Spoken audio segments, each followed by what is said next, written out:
हमारा Edwin Alice को उसके कमरे में ले आया था और एलिस आराम से बेड पे सोई हुई थी। तभी वहां पर दरवाजा खुलता है और मिकाइल आता है। वो कहता है एलिस तुम ठीक तो हो ना। लेकिन तभी एडविन उसका मुंह पकड़ लेता है। वो कहता है जुबान बंद रखो, वो सो रही है, अगर तुमने उसको जगाया ना फिर देखना। और तब वो कहता है ठीक है मुझे चेक तो करने दो। तो तब उसका मुंह छोड़ता है और कहता है इधर आके चेक करो। लेकिन तभी वो सोचता है डैम इट, ये तो अभी तक बहुत ज्यादा बुरा इंसान है, ये अभी तक नहीं बदला। और तब वो वहां पर आता है और एलिस की नब्ज चेक करता है। तो वो कहता है इसकी सिम्टम्स क्या थी।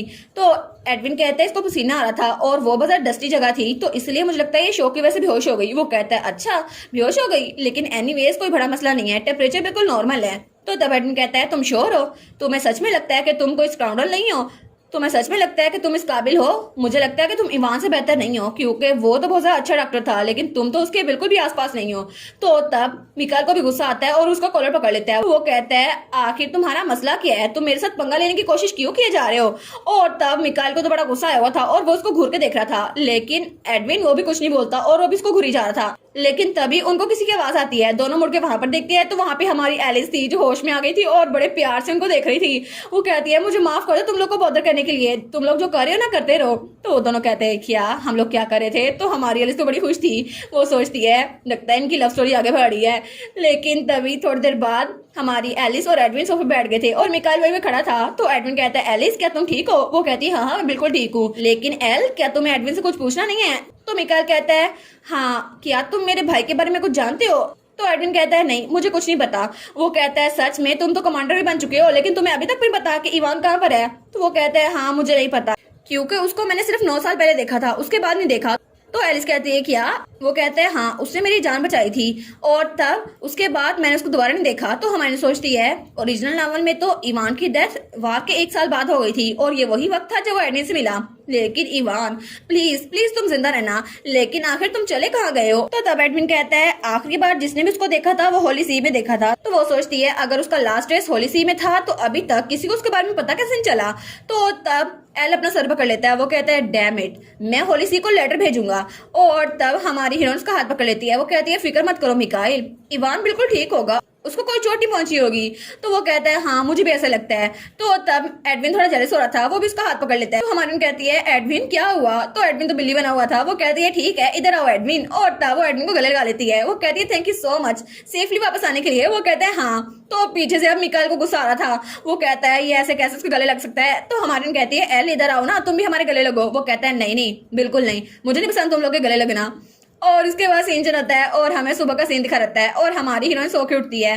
वो कहती है सुबह हो भी गई, मैं तो बहुत ज्यादा देर तक सोती रही, लेकिन कल तो मैं उन दोनों से बात कर रही थी इसलिए मैं बहुत ज्यादा देर सोई। और तब वो पर्दे पीछे करती है और खिड़की के पास आती है, लेकिन तभी दरवाजे में नॉक होती है। वो कहती है आना क्या तुम हो। तो वो दरवाजा खोलती है। वो कहती है आना एडविन के बारे में पता है, वो वापस आ गया। लेकिन तभी जब वो दरवाजा खोलती है तो वहां पे एडविन ही था। वो कहती है एडविन तुम इतनी सुबह यहाँ पर आ गए। वो कहता है हाँ मैं एलिस के जागने का इंतजार कर रहा था और वैसे भी अच्छा नहीं है कि तुम ज्यादा देर तक भूखी रहो। वो कहती है थैंक यू, तो क्या हम लोग इकट्ठे खाना खाने के लिए चले। वो कहता है हाँ, लेकिन तब उसको देखती है। वो कहती है क्या हुआ एडविन। तो एडविन उसके बालों को देखता है और उसके बालों को पकड़ता है। तो एलिस कहती है क्या तुम्हें ये अजीब लग रहा है, मैंने अपने बाल लंबे कर लिए। वो कहता है हाँ बहुत ज्यादा खूबसूरत है। वो सोचती है मिकाइल ने तो कहा था मेरे बाल डॉग की तरह लगते हैं, लेकिन ये तो तारीफ कर रहा है। वो कहता है अब मैं दोबारा कभी भी कोई चीज मिस नहीं करूंगा। वो कहती है थैंक यू सो मच, लेकिन अपनी ये सारी मेमोरी मुझ पे जाया ना करो एडविन। तो तभी वहां पर मिकाइल आता है। वो कहता है तुम दोनों हाल में खड़े होकर क्या कर रहे हो। वो कहती है एल तुम भी आ गए, तुमने कुछ नहीं खाया ना, हमारे साथ चलो खाना खाने के लिए। वो कहता है नहीं मैं इस बारे में बात नहीं कर रहा था, मैं तुम्हारे कपड़ों की बात कर रहा हूँ एलिस, तुम अभी तक नाइट वेयर में हो, ऐसे तुम बाहर कैसे जा सकती हो। वो कहती है क्या। तो वो कहती है हाँ हाँ ये मेरा रूम है ना इसलिए मैं यहाँ पर थी। तो वो कहता है कितना शोर करती हो तुम। तो एल कहता है कम से कम अपनी आंखें तो साफ कर लो ना, अभी तक उनमें नींद भरी हुई है। वो कहती है हाँ मैंने अभी मुंह धोना है। लेकिन तभी एडविन उसके चेहरे पे हाथ रखता है, लेकिन वो कहता है तुम तो ऐसे भी बहुत ज्यादा प्यारी लगती हो एलिस। तो एलिस कहती है क्या, और वो तो ब्लश करी थी। वो कहती है थैंक यू एडविन, लेकिन मैं सच में कपड़े बदल के आती हूँ। और वो दरवाजा बंद करके जा चुकी थी और वहां पे एडविन और मिकाइल बाहर खड़े रह गए थे।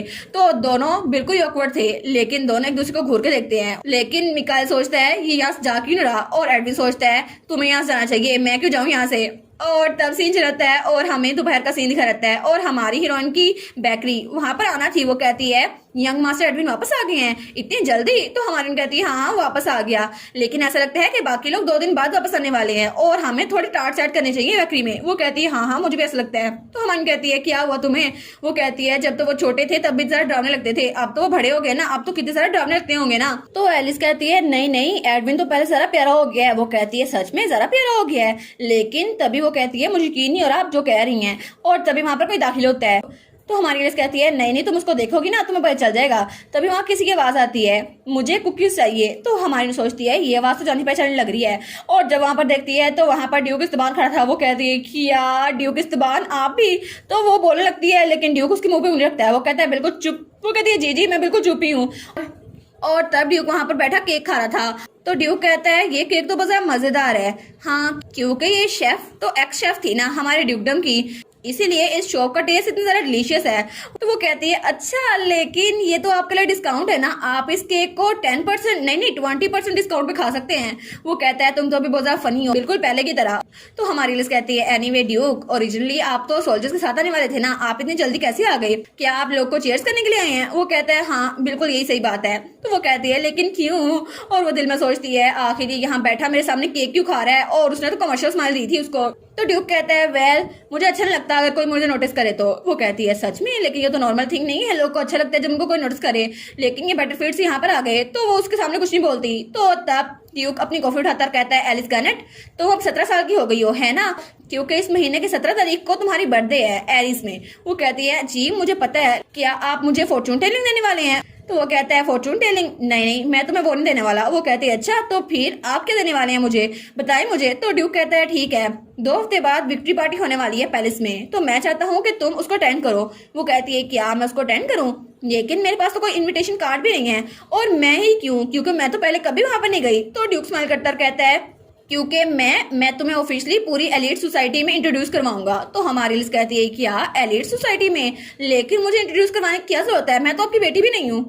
हमें अगली सुबह एलिस दिखा जाती है जो कि इवान और मिकाइल के घर के बाहर पहुंची हुई थी। वो सोचती है मैं कितने जरा अरसे बाद यहाँ पर आ रही हूँ ना, लेकिन ये जगह बिल्कुल वैसी ही है। और तब वो दरवाजे की दस्तक देती है, लेकिन कोई दरवाजा खोलता ही नहीं है, और वो वहीं पे खड़ी थी। वो सोचती है क्या हुआ, क्या वो सो रहा है या फिर वो घर में है ही नहीं। लेकिन तब वो कहती है ठीक है मैं यहाँ से जाने नहीं वाली। तो तब वो जोर जोर से दरवाजा बजाने लगती है। वो कहती है मिकाइल कम ऑन दरवाजा खोलो मैं यहीं पर हूँ। तो तभी दरवाजा खुलता है और मिकाइल वहां से आता है। वो कहता है तुम्हें सच में लगता है ये दरवाजा ये या कोई दीवार है इसको तुम फोड़ी जा रही हो?